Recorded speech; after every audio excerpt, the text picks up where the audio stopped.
Di dalam kereta api yang menuju dari Kohiro ke Aswan, pada salah satu kursi di gerbong pertama, duduklah seorang pria yang berumur 50 tahun dan berpakaian pedesaan. Begitu terlihat tanda kemartabatan serta kehormatannya, dan duduk di sampingnya seorang lelaki yang berumur 30 tahun. Lalu datanglah seorang lelaki dan perempuan, yang mana terlihat mereka berdua sudah menikah dan duduk bersama di kursi yang menghadap ke orang pedesaan itu dan lelaki yang satunya. Ternyata perempuan itu memakai celana yang ketat dan blus dengan bretel, terbuka kedua lengannya dan belahan dadanya. Lalu si suami dari perempuan tersebut terkejut dengan pemuda yang duduk di samping orang pedesaan tadi, yang sedang fokus dengan siku lengannya yang disandarkan pada kakinya, kemudian meletakkan dagunya di genggaman tangannya, yang kemudian menghadap ke istri dari lelaki yang sedang duduk di kursi yang menghadapnya, dan pandangan kedua matanya mengarah padanya hingga terasa hampir terbakar karena jaraknya sangat dekat.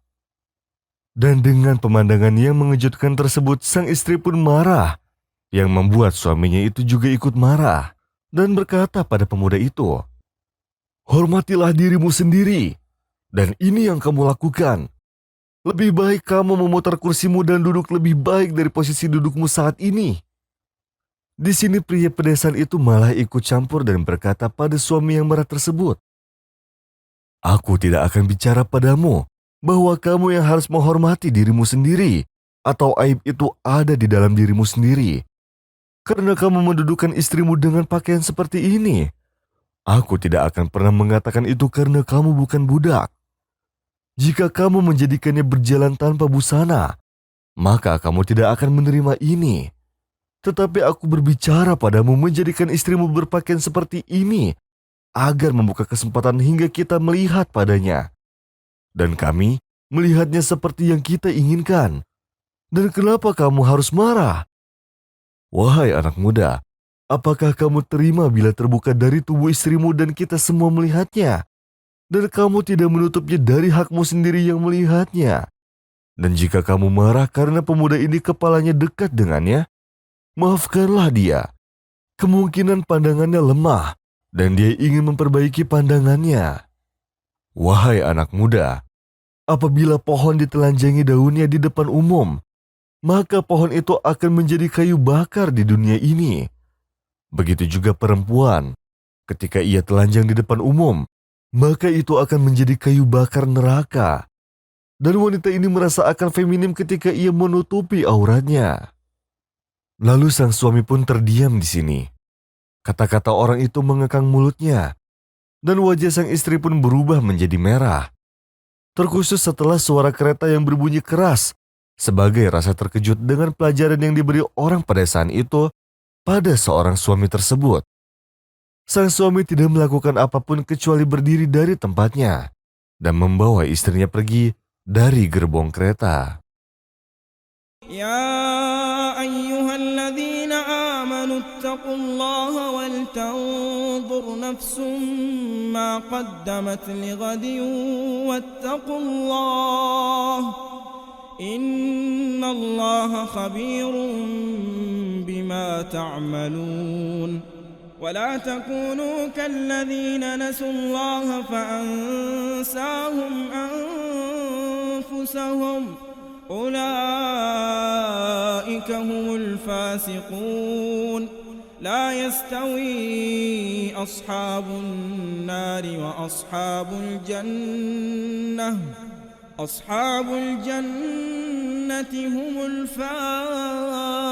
الفائزون لو أنزلنا هذا القرآن على جبل لرأيته خاشعا متصدعا من خشية الله وتلك الأمثال نضربها للناس لعلهم يتفكرون هو الله الذي لا إله إلا هو عالم الغيب والشهادة هو الرحمن الرحيم هو الله الذي لا إله إلا هو الملك القدوس السلام المؤمن المهيمن العزيز الجبار المتكبر سبحان الله عما يشركون هو الله الخالق البارئ المصور له الأسماء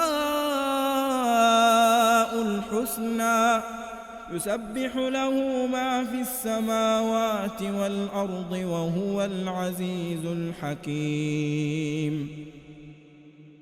Seorang perempuan mengenal seorang lelaki lewat Facebook. Awalnya dia merasa terpesona dengan lelaki itu. Akhirnya, rasa itu berkembang menjadi rasa cinta.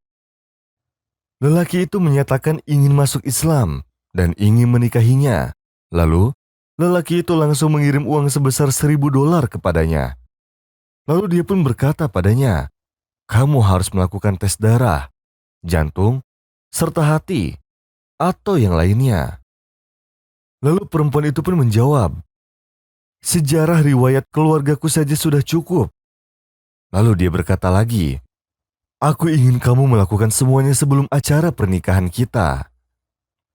Lalu perempuan itu melakukan semua tes yang lelaki itu minta. Lalu lelaki itu mengirim uang lagi sejumlah $10.000. Perempuan itu pun merasa tenang serta keluarganya percaya atas kesungguhan lelaki itu untuk menikahinya. Lalu mereka berdua sepakat bahwa sang lelaki itu akan mengunjungi tempatnya. Lalu sang lelaki itu pun datang ke rumahnya.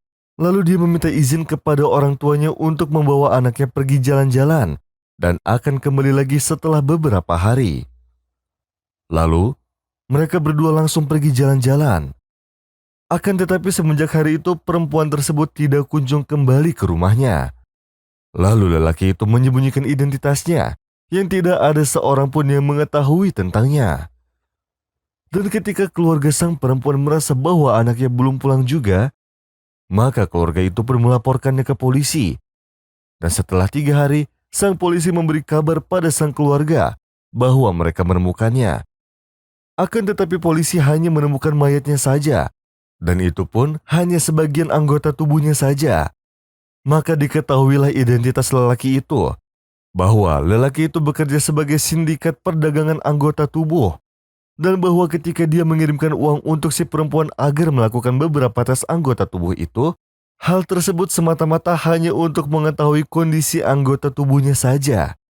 Hingga ketika si lelaki itu sudah mengetahui hasilnya, dia pun mengambil bagian anggota tubuh si perempuan tersebut. Kisah ini merupakan kisah yang tidak dapat dipercaya ataupun dapat dipercaya begitu saja oleh banyak orang.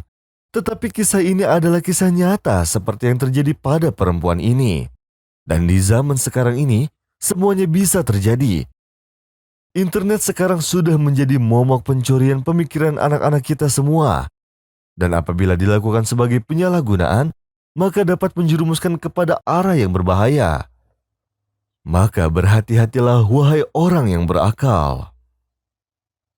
ولا تؤمنوا إلا لمن تبع دينكم قل إن الهدى هدى الله أن يؤتى أحد مثل ما أوتيتم أو يحاجوكم عند ربكم قل إن الفضل بيد الله يؤتيه من يشاء والله واسع عليم يختص برحمته من يشاء والله ذو الفضل العظيم.